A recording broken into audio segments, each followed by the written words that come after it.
한 절씩 받도록 하겠습니다. 제가 가진 성경은 구약성경 1020페이지 있습니다. 이사야서 제43장 18절부터 21절까지를 받도록 하겠습니다. 너희는 이전 일을 기억하지 말며 옛날 일을 생각하지 말라. 보라, 내가 새 일을 행하리니 이게 나타낼 것이라. 너희가 그것을 알지 못하겠느냐? 반드시 내가 광야의 길을 사막의 강을 내리니. 장차 들짐승 곧 승냥이와 타조도 나를 존경할 것은 내가 광야의 물을 사막의 강들을 내어 내 백성 내가 택한 자에게 마시게 할 것임이라. 이 백성은 내가 나를 위하여 지었나니 나를 찬송하게 하려 함이니라. 아멘. 거룩하신 하나님 아버지, 오늘 이 거룩한 아침 저희들 예수의 이름으로 모일 수 있도록 인도하시니 감사합니다.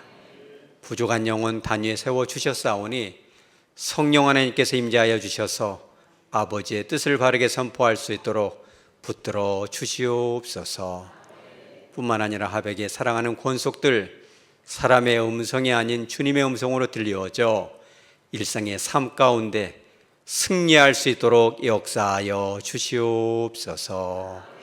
걸어가신 예수님의 이름으로 기도드리옵나이다. 아멘. 무더운 더위가 이제 물러가고 있는데 여러분들 여름 휴가는 잘 다녀오셨습니까? 대답을 안 하시는 거 보니 어려운 가운데 휴가를 안 가신 분들이 있는 것 같습니다. 죄송하지만 담임 목사인 저는 여러분들의 기도 덕분에 3박 4일간의 휴가를 잘 다녀온 것입니다. 제 마음속에 이제 두 가지 일을 하게 되니 참 쉼이 없구나. 그래서 이번 3박 4일간은 푹 쉬고 좀 와야 되겠다. 이래서 한 두 달 전에 서울에다가 호텔을 예약해 놓고 미리미리 예약을 해야 좋은 방을 줍니다. 한강이 쫙 보이는 그런 뷰로 높은 층으로 좀 주십사 부탁을 하고, 부탁으로 끝나는 것이 아니라 일찍 가야지 늦게 가면 없습니다. 일찍 도착을 했는데 창문을 쫙 열어놓으니까 이런 광경이 있습니다. 이런 광경인 것입니다. 할렐루야. 이게 뭐예요? 참, 여의도 순복음교회, 물론 이제 여러 가지 말들도 있었지만 우리나라의 역사를 가르는 위대한 주님의 교회잖아요. 밤에는 또 이런 뷰입니다. 한강은 조금 보이고 교회가 다 보이고, 아침밥을 먹으면 지팡이를 짚고 기도하고 나오는 새벽 기도에 불을 붙이는 그 기도를 통해 이 나라를 지키는 할머니, 할아버지들이 쭉 나오는 그 모습, 내가 호텔에 있는 것인가 아니면 교회에 있는 것인가. 처음에는 깜짝 놀랐는데 참된 쉼은 여러분 휴가에 있어요? 주님 안에 있어요? 주님의 몸된 교회 안에 참된 안식이 있는지를 믿으시기 바랍니다. 그래서 제가 이제 서울에 간 목적이 하나가 또 있는데, 쉼도 쉼이지만 역사의 현장에 한번 가봐야 되겠다. 이래서 여기를 한번 가봤습니다. 여기를 가서, 왜 여기를 갔냐면 좌와 우를 떠나서 우리가 이 목사로서, 성도로서, 나라의 국민으로서 여러분 나라와 민족을 위해서 기도하시기 바랍니다. 이 현장을 직접 보고 생각날 때마다 그러잖아요. 나라의 지도자들이 법을 정할 때 나라와 백성을 사랑하고 교회를 위한 그 교회를 보호하는 법을 많이 만들어줄 것을 기대하면서 그 현장을 마음속으로 찍고 온 것입니다. 그러나 또 하나 중요한 목적이 있다면 바로 이것이었어요. 목회자들은 어쩔 수가 없어요. 항상 뭘 해야 돼요? 설교 준비를 해야 돼요. 쉼이 없습니다. 그런데 기대를 많이 하고 갔습니다. 왜냐하면 국회에 가면 뭐가 있어요? 국회 도서관이 있어요. 그래서 이 국회 도서관은 의회 도서관 중에 우리나라에서 최대 도서관이고, 책이 단행본만 몇 권 있어요? 70여만 권이 있어요. 그래서 제가 이번 이제 휴가 갔다 와 설교를 잘 준비를 해서 하나님께 영광을 돌리고 성도들에게 마음껏 은혜를 베풀어야지. 그래서 국회 도서관에 가서 싹 돌아봤는데 그때는 몰랐어요. 70%가 다 사회과학 도서예요. 이것은 무척이나 딱딱하고 재미가 없습니다. 그래서 뭐 이런 도서관이 있냐 그랬더니 그것이 아니라 한 30% 정도는 이제 자연과학이나 인문과학 그리고 또 종교 이 난도 상당히 많이 있더라고요. 그래서 제가 70여만 권을 다 뒤적거린 것은 아니고 여기서 뭔가는 좀 성도들에게 이 소개를 하고 인간이 얼마나 이 하나님 앞에 연약한 존재인가, 하나님 없이는 살 수 없는 존재인가, 성경과 이 인간 사이를 연결할 수 있는 매개체가 과연 있지 않을까. 70만 권을 다 직간접적으로 돌아보니까 마음에 드는 책이 있어요, 없어요? 없어요. 있으면 얘기 제가 물어보겠습니까? 아무리 돌아다니도 마음에 들어오는 것이 책이 한 권이 없어요. 그래서 이거 큰일이다, 큰일이다. 지하철을 타도 마음이 답답하고 큰일 났습니다. 쉴 수가 없습니다. 그래서 마음에 포기를 하고 어디를 갔냐면 동대문에 있는 평화시장. 마음이 평화롭지 않아가지고 제가 평화시장을 한번 가봤습니다. 우리 따라서죠. 평화시장. 여러분 마음에 평화가 임하시기 바랍니다. 그래서 이제 수많은 점포들이 있어서 이렇게 스쳐 지나가는데 마음속에 뭐가 하나 쑥 들어와요. 바로 이 사진입니다. 우리 한번 영어로 읽어보죠. 시작. Love me and protect me. 제가 싹 지나가는데 마음에 쑥 들어와 이것이. 그래서 가게가 수천 개가 있는데 다시 돌아갔어요. 거기를 다시 돌아가기가 쉬워요, 어려워요? 어렵죠. 왜냐하면 다시 돌아가면 찾기도 어려워요. 전방이 많았기 때문에. 사진은 내려주시고. 그런데 아무리 생각해도 이거 여자 옷인데 나를 사랑해주고 보호해달라 이런 식으로 저는 그렇게 진 것은 아닌 것 같아요. 이 디자인은 분명히 목사님이 한 것이다 이게 마음속으로 믿었는데, 왜냐하면 사람의 본질이 이 안에 들어있는 거예요. 사람은 뭘 받기를 원해요? 사랑받기 원하고, 그죠? 존중받기 원하고 인정받기 원하는 것이 사람의 근본적인 욕구다. 또 하나의 욕구가 있다면 뭐예요? 보호받기를 원하고 돌봄받기 원하고 그러잖아요. 섬김받기를 원하는 것이 인간의 가장 큰 욕망인데 변치 않는 사랑을 주는 분이 딱 한 분 계세요. 그게 누구예요? 우리 따라서 오직 예수. 아무리 부모가 자녀를 사랑해도 부모가 자녀를 영원히 사랑해 줄 수 있는 건 아니에요. 부모의 성격이 고약해서가 아니라 정말 사랑을 주고 싶어도 부모님이 병이 들거나 소천하게 되면 못 지켜주는 거죠. 사랑을 해줄 수도 없는 것입니다. 남자와 여자도 마찬가지예요. 남자와 여자도 그 사랑이 들끓는 그잖아요. 눈만 봐도 그냥 웃음이 나는 그런 사랑이 있어도 사랑에는 뭐가 있다? 유효 기간이라는 것이 있어요. 2년쯤 지나면 심심해져요. 이것이 눈이 딴 데로 갑니다. 그럼 돼요, 안 돼요? 그러면 안 되지만 그럴 수밖에 없잖아요. 그러니까 사랑에는 유통기간이 있고 사랑이 유통기간이 없는 분들도 있겠지만 영원히 지켜줄 수는 없다. 그 메시지 속에서 이런 걸 느끼죠. 영원히 변치 않는 사랑은 내가 주는 거야. 하나님만 주시는 걸로 믿으시기 바랍니다. 영원한 보호, 완벽한 보호는 하나님만이 주신다는 거예요. 그래서 우리의 인생길 가운데 우리에게 얼마나 많은 사랑이 필요합니까? 얼마나 많은 그런 보호가 필요합니까? 오늘 성경 본문이 바로 그런 것입니다.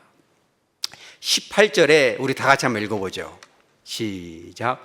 너희는 이전 일을 기억하지 말며 옛날 일을 생각하지 말라. 하나님께서 기억하라 이런 말씀이 있는데 기억하지 말아라, 잊어버려라 이런 희한한 말씀을 하고 계세요. 여기서 말하는 이전 일은 뭐고 옛날 일은 뭡니까? 다 똑같은 거죠. 어떤 분은 이렇게 해석하기도 해요. 이전에 네가 고생 많이 했구나, 네가 더 힘들게 살았지, 그런 고생이 다 잊어버리도록 내가 어마어마한 축복을 줄게, 이렇게 해석하는 부분도 있지만 사실은 그런 해석은 정확하지는 않는 것입니다. 오늘 성경 본문 바로 이전 절에는 이렇게 나와요. 16절, 17절 우리 다 같이 한번 읽어봅니다. 시작. 나 여호와가 이같이 말하노라. 바다 가운데의 길을, 큰 물 가운데에 지름길을 내고 병거와 말과 군대의 용사를 이끌어내어 그들이 일시에 엎드러져 일어나지 못하고 소멸하기를 꺼져가는 등불 같게 하였느니라. 아멘. 이게 무슨 사건이에요? 홍해 사건이잖아요. 그잖아요. 430년 동안이나 노예 생활을 하다가 그잖아요. 갑자기 모세를 통해서 10가지 재앙, 피, 개구리, 이파리, 악질, 독종, 우매, 어장 10가지 재앙을 촥 하는데 마지막 결정적인 재앙이 뭐예요? 그렇죠. 짐승이든 사람이든 큰아들을 싹 다 제거하는데 이스라엘 백성이든 잡족이든 간에 어린 양의 피를 문설주와 문지방에 쫙 바르면 죽음이 피해가는 그 기적, 그 기적의 밤을 우리가 무슨 밤이라고 해요? 유월절 넘어갔다, 6월이 되었다. 6월절 그 밤, 이스라엘에 많은 절기가 있는데 그렇죠, 유일하게 밤에만 지키는 절기가 있어요. 그게 무슨 절기예요? 6월절이죠. 그래서 출애굽기 12장 42절에는 이렇게 나와요.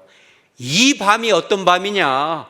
이 밤은 여호와의 밤이다. 그들을 애굽 땅에서 인도해내고 해방시킨 밤인데 그 여호와의 밤을 이스라엘이 다 어떻게 지켜야 된다? 대대로 지켜라. 너만 지킬 것이 아니라 자손의 자손이 다 지켜야 돼요. 그러려면 이 사건을 기억을 해야 돼요? 잊어버려야 돼요? 근데 하나님께서 왜 이랬다 저랬다 한대요? 어느 때는 기억해라, 어느 때는 기억하지 마라. 그 이유가 있어요. 이것은 실제적으로 우리가 성경을 해석할 때 문자적으로만 해석하다 보면 어디로 빠져요? 이단으로 빠지는 거예요. 때로는 그 문맥을 잘 살펴야 됩니다. 그렇죠? 10가지 재앙과 홍해가 쫙 갈라진 그 역사, 어마어마한 역사죠. 우리 영적으로 말하면 예수 믿고 구원받아 교회의 일원이 되고 천국 가는 티켓을 딱 끊어놓은 축복의 사건이 바로 출애굽 사건인 것입니다. 여러분, 출애굽만 하면 끝난 줄 알았더니 뒤에서 뭐가 쫓아와요? 달그락 애굽의 그 용사들이 그잖아요. 어마어마하게 쫓아오잖아요. 앞에는 뭐가 있어요? 홍해가 있죠. 그러니까는 백성들이 얼마나 두려워요. 그런데 하나님께서 모세의 지팡이를 통해서 탁 하니까 홍해가 어떻게 돼요? 쫙 갈라졌는데 거기를 200만 명이 넘는 인구들이 지나갈 때 그 바다의 벽이 뭐가 있어요? 지금으로 말하면 큰 고래들이 막 왔다 갔다 하는데 막 완전 살아있는 대형 수족관인데 막 바다에서 막 상어들도 싹 왔다 갔다 하는데 이리 넘어와요, 못 넘어와요? 이런 역사를 여러분 경험하시기 바랍니다. 이런 어마어마한 예수 믿어 구원받은 역사를 잊어버릴 정도로 더 큰 일이 있을 것이다. 그 일이 바로 무엇이냐? 우리 19절 다 같이 한번 읽어보죠. 시작. 오라, 내가 새 일을 행하리니 이제 나타낼 것이라. 너희가 그것을 알지 못하겠느냐? 반드시 내가 광야의 길을 사막에 강을 내리니. 아멘. 새 일을 행하는데 이 일은 어마어마한 일이기 때문에 그런 구원의 기적을 잊어버릴 정도로, 왜? 지금 경험한 이 축복이 너무너무 크기 때문에 그런 정도의 일이 될 것이다. 그런데 규모만 놓고 보면 비교가 좀 안 되긴 합니다. 왜 그러냐면 여기서 말하는 새 일이라는 것은 바벨로니아에 포로로 끌려갔던 유대인들이 다시 이제 예루살렘 가나안 땅으로 해방받아서 돌아가는 사건이에요. 1차, 2차, 3차지만 2차, 3차 귀환은 얼마 안 되고 1차가 제일 많은데 1차 포로 귀환이 몇 명이에요, 여러분? 49,897명이에요. 약 몇 명? 5만 명 정도가 이제 돌아옵니다.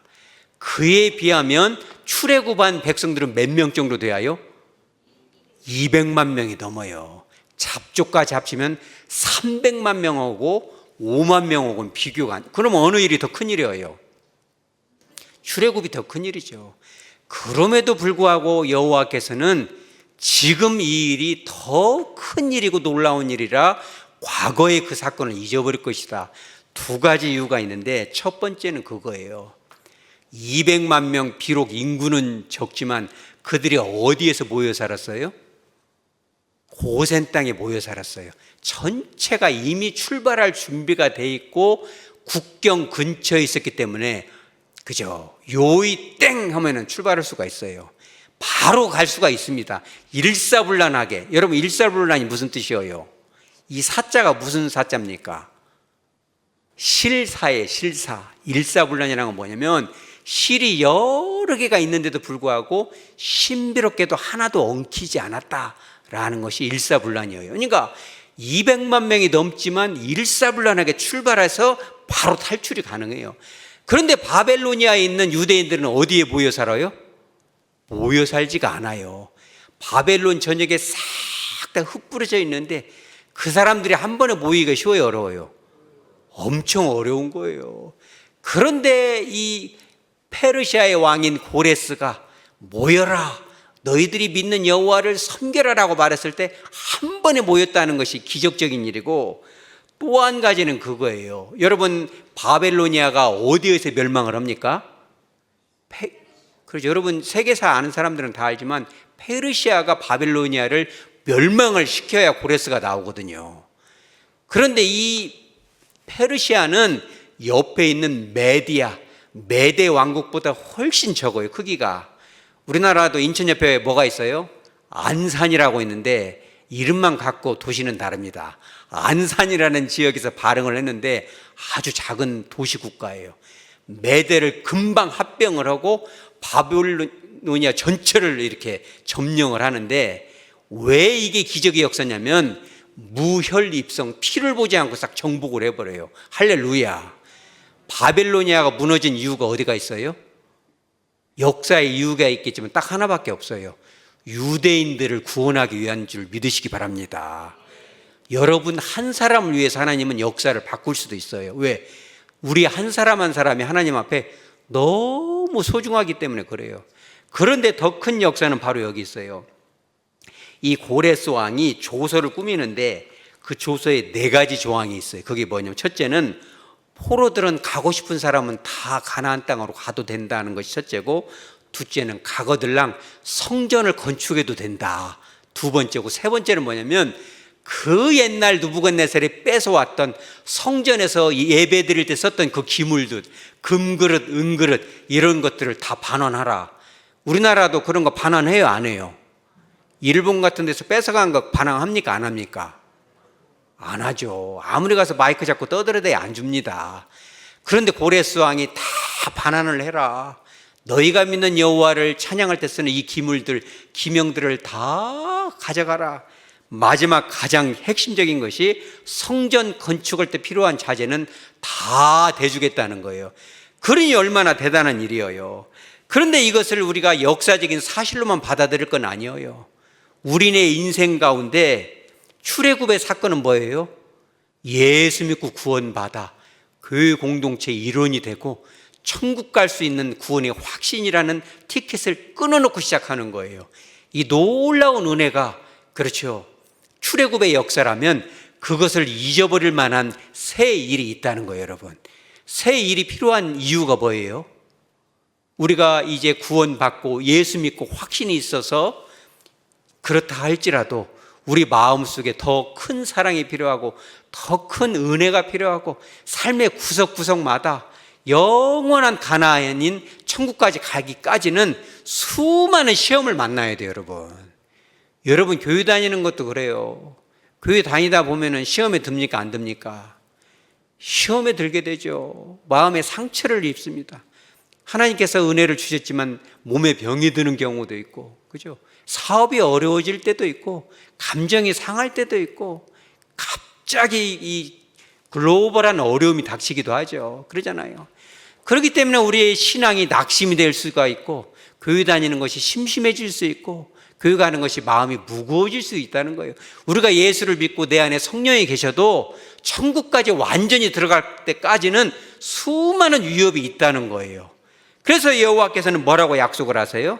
보라, 내가 새 일을 행하리니 이제 어떻게 된다? 나타낼 것이다. 여기서 여러분 행하리니라는 단어를 꼭 기억하시기 바랍니다. 행하리니라는 단어 안에 하나님 아버지의 감정이 들어있어요. 이 단어가, 제가 문법 얘기를 자꾸 해서 죄송한데, 이 단어가 오세라는 단어예요. 문법적으로는 능동태 분사인데 히브리어에서 분사는 현재, 과거, 미래로 정해져 있지 않아요. 문법에 따라서 이것을 해석을 해야 되는데 만약에 이게 미래를 해석하는 거라면 아주 임박한 미래다.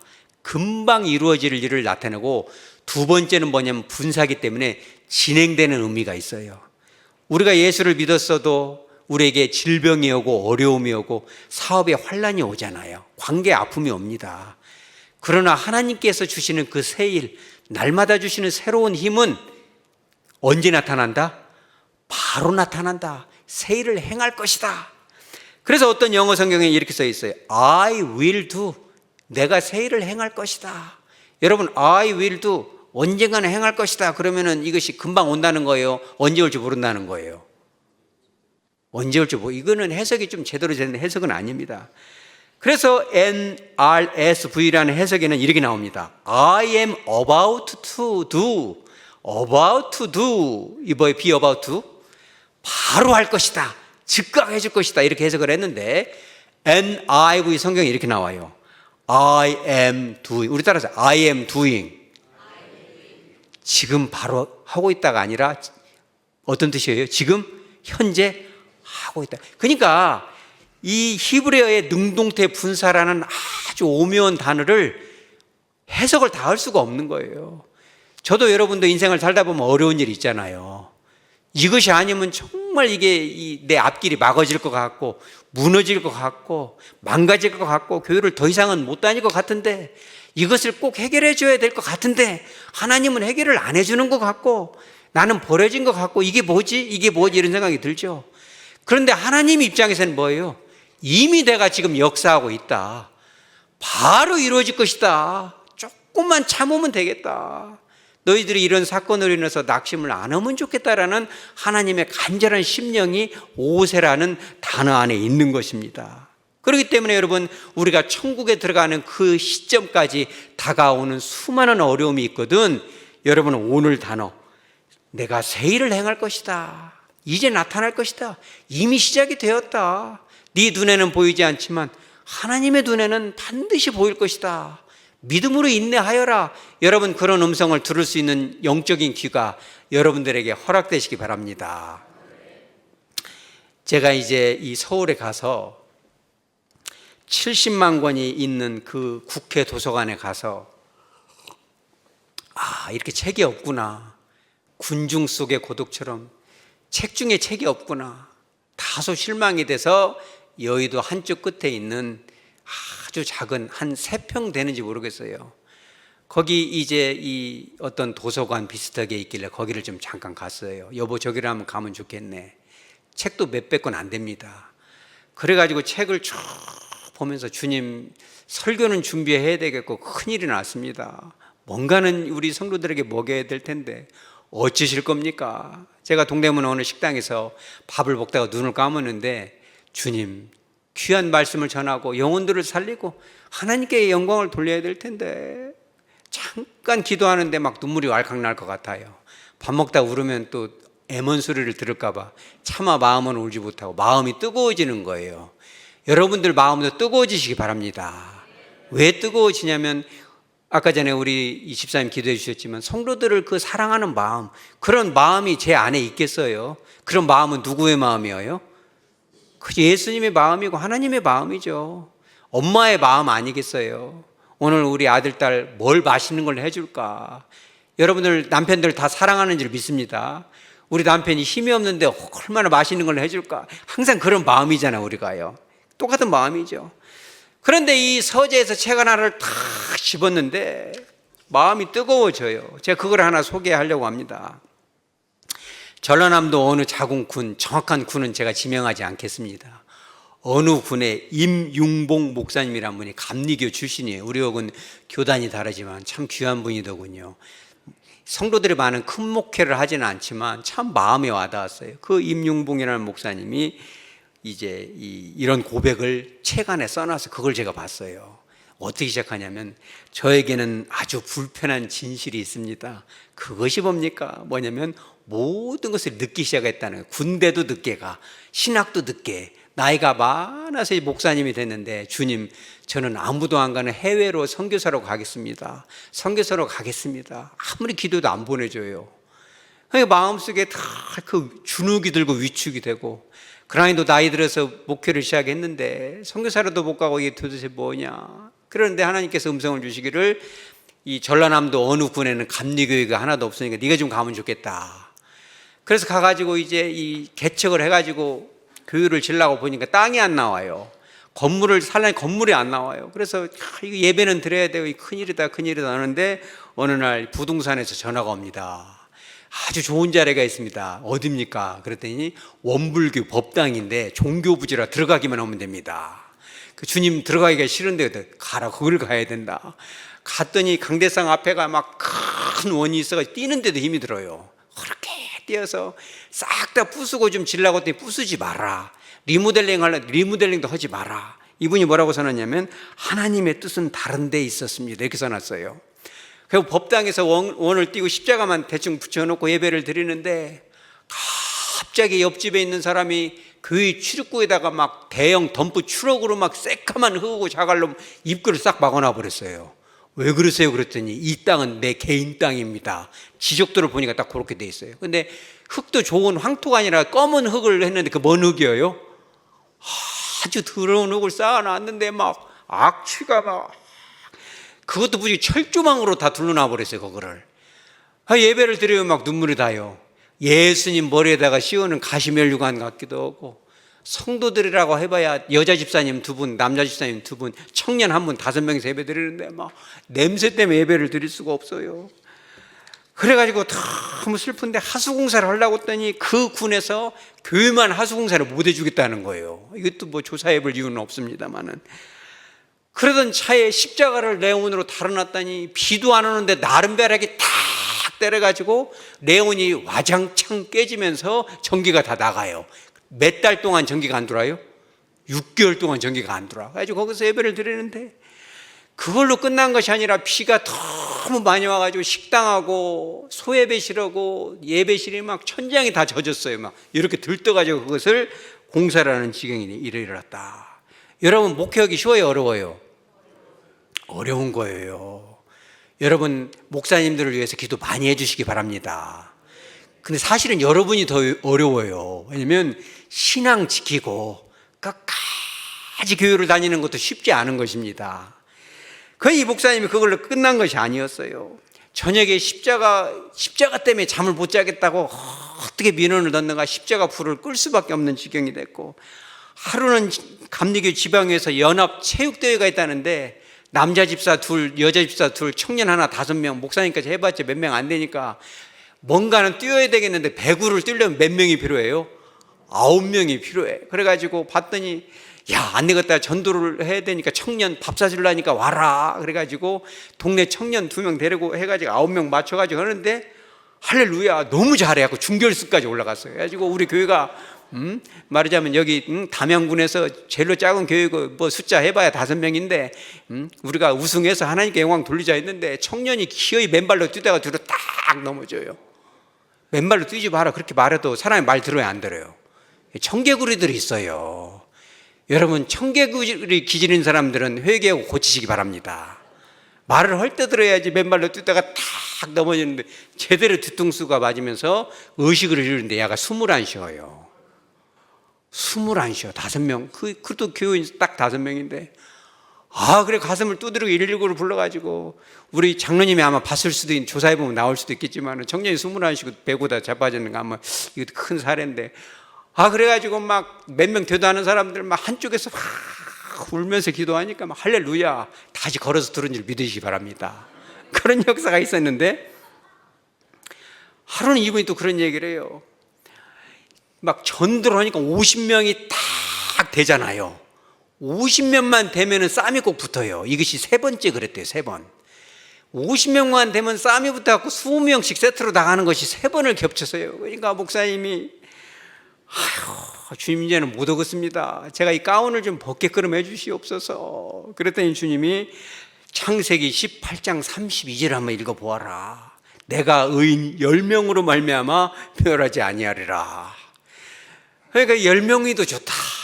그래가지고 목사님이 야 그렇군요, 천하보다 귀한 한 영혼, 그러면서 이것을 쭉 이 교회를 해나가는데 이분이 이런 얘기를 했어요. 크고 작은 어려움이 끊이지 않았지만 목회는 십자가고 십자가가 은혜임을 결국은 깨달았습니다. 여러분, 어려움 자체가 은혜인 줄 믿으시기 바랍니다. 이분이 또 이런 고백을 했어요. 참 끝이 없습니다. 육체적으로 힘든 시기가 있었는데 목이 깝깝해서 사진을 찍어봤더니 갑상선에 큰 종양이 오른쪽에 3개, 왼쪽에 3개가 있어요. 수술을 하고 검사하는 중에 축농증이 걸리는 이 얼굴 안에 뼈 빈 공간을 우리가 이 부비동이라고 하는데, 말하자면은 이 방울토마토만한 종양이 도합 5개가 있는 거예요. 그래가지고 6개월 동안 그거를 긁어내고 수술을 하고 겨우겨우 수술을 마치고 이제 예배를 인도로는 갑자기 얼굴 한쪽에 마비가 와요. 축 들어오는데 한 손이 안 올라가요. 근데 병원을 갔는지 안 갔는지는 안 써있어서 제가 물어볼 수가 없는데 아마 갔겠죠. 그래가지고 겨우겨우 나서났는데 아침에 새벽에 기도하려고 무릎을 꿇고 너무 마음이 속이 상하니까, 여러분 이쯤 되면 교회 와야 돼요? 오지 말아버려야 돼요? 여러분들 같은 어떤 분은 그런 분도 있어요. 자식 잘 되라고 시험 본다고 막 그냥 공무원 되게 해달라고 막 기도 간절히 돼요, 안 돼요? 그때부터 교회를 안 와버려. 그런 이런 목사님도 가운을 벌써 집어 던지고 싶죠. 그러니까 5개씩 독수로용제도 아니고 그거를 그 얼굴 뼈 속에 그것이 매출할 만한 것이 5개씩 들어가야 오라요. 그걸 긁어내면 여기 생기고 여기 생기고, 한 손이 내려가면 새벽에 기도하려고 그 무릎 꿇고 손이 올라가 안 올라가요. 손이 안 올라가. 그래서 갑자기 이거 뭡니까? 여러분 그때 주님을 만나시기 바랍니다. 그죠? Love me and protect me. 나를 사랑하시는 이는 오직 예수인지를 믿으시기 바랍니다. 나를 지켜줄 분은 오직 여호와 하나님 한 분뿐이라는 거예요. 그래서 처음에는 원망으로 시작을 했는데 하나님 앞에 기도를 하는데 갑자기 하나님과 전선 연결이 쫙 되면서 마음이 뜨거워지고, 과거에 지었던 죄들이 막 파노라마처럼 막 지나가기 시작해요. 원망, 불평했던 것들이. 그래서 한참을 뜨겁게 눈물을 흘리고 나니까 손이 올라가요, 안 올라가요? 할렐루야, 손이 올라가요. 하나님 잘못했습니다. 그러면서 이 목사님이 여기다 이렇게 써놨어요. 세상에 나 혼자 남은 것 같았지만 하나님은 나를 혼자 두지 않으셨다. 하나님이 다 만나주시고, 그러고 나서 그 외롭게 목회할 때, 이름은 제가 얘기 안 하겠습니다. 하나님께서 천사 같은 동역자 전 아무개 목사님을 보내주셨는데, 전 아무개 목사님이 특장점이 뭐냐면 뭐든지 말하면 뭘 잘해줘요? 잘 들어줘요. 아, 그래요? 같이 울어주고 같이 웃어주고 끝까지 들어주고 보듬어주는 전 아무개 목사님을 보내주셔서 끝까지 목회하고 힘든 과정 속에서도 천국의 기쁨으로 갈 수 있었다. 여러분 그런 신앙 되시기 바랍니다. 말씀을 정리합니다. 우리가 처음 예수님을 만나고 처음 은사를 받고 방언이 터지고 그 놀라운 기적을 경험했죠. 홍해가 갈라졌는지도 모르겠습니다. 그 바다의 벽 가운데 유영하는 고래를 봤는지도 모르겠습니다. 그런데 그런 것들도 좀 며칠 지나면 다 잊혀지는 거예요. 삶 가운데 질병으로, 사업으로, 자녀, 인간관계로, 감정 가운데 어려움이 옵니다. 어쩔 때는 오늘 이 목사님처럼, 그렇죠, 교회로 가기가 싫어지고 목회 가운을 집어던지고 싶은 마음이 생길 수도 있죠. 목회자도 그런데 일반 성도는 오직이나 하겠어요. 그런 가운데 주님께서는 어떤 약속을 하세요? 내가 새 일을 행할 것이다. 조금만 기다려라. 반드시 이루어질 것이다. 그잖아요. 광야의 길을, 사막의 강을 낼 것이다. 그잖아요. 20절에 이렇게 나와요. 광야의 물을, 사막의 강들을 내줄 것이다. 강이어요, 강들이어요? 그죠? 가는 곳마다 네가 마실 수 있는 축복의 강물은 하나가 아니야. 인생의 순간마다 전 아무개 목사님을 보내주시고, 숨을 안 쉬던 청년이 숨을 쉬고, 여러분 살다 보면 숨이 막힐 때가 얼마나 많아요. 숨이 안 쉬어져요. 밥을 먹으면 소화가 안 되고, 밥 먹다가 숟가락을 탁 놓고 싶을 때도 있잖아요. 그럴 때마다 하나님께서는 광야의 물을, 사막의 강들을 내줄 것이다. 저와 여러분만 복받는 것이 아니라 20절에는 누가 나를 존경한다? 들짐승과 승냥이와 타조도 나를 존경할 것이다. 저와 여러분을 통해서 우리 곁에 있는 많은 영혼들도 하나님의 축복을 직간접적으로 경험한다는 거예요. 여러분 축복의 통로 되시기 바랍니다. 우리가 가는 길이 가장 좋은 길이에요. 우리가 타고 있는 구원의 배가 제일 좋은 배예요. 제가 서울에 간 첫날 이제 그 유람선을 하나 탔죠. 갈매기들이 끼리끼리 막 돌아다니고 너무 좋더군요. 이게 사람이 욕심이 끝이 없어요. 그걸 탔으면 만족을 해야지. 이렇게 한강이 거의 바다 수준이더군요. 광주천하고는 비교가 안 되잖아요. 그런데 큰 바다 같은 거기서 막 요트 같은 것이 돌아다니는데, 야, 저거는 몇십억 가겠네. 내가 속으로 그랬어요. 들었는가도 모르겠으면 옆에서 막 사람이 거기 위에 두루누워 있고 막 뭘 음료를 마시는데 너무너무 부럽더라고요. 근데 돌아오는 날 깜짝 놀랐어요. 여러분 뉴스 안 봤어요? 먼 요트가 불났다는 뉴스 봤어요? 안 봤어요? 딱 그 배 같아요. 내가 딱 볼 때. 그 여러분, 우리가 타고 있는 구원의 배가 최고의 배인 줄 믿으시기 바랍니다. 시기 질투할 것도 없고 남의 교회, 남의 가정, 남의 직업, 남의 물질 볼 것도 없어요. 내가 가는 배가 최고의 배고, 여러분의 탄 비행기가 여러분으로 인해서, 나로 인해서 하나님께 지켜주는 거예요. 승냥이도 복을 받고 들짐승도 복을 받고 타조도 복을 받는다. 저와 여러분으로 인해서 나뿐만 아니라 우리의 자녀들, 우리 직장 동료들, 승냥이 같은 거친 사람들도 주님을 만나는 역사, 기적의 역사가 저와 여러분으로부터, 하백교회로부터 시작되어지기를 주 예수의 이름으로 축복합니다. 아멘. 다 같이 찬송가 368장을 부르십니다.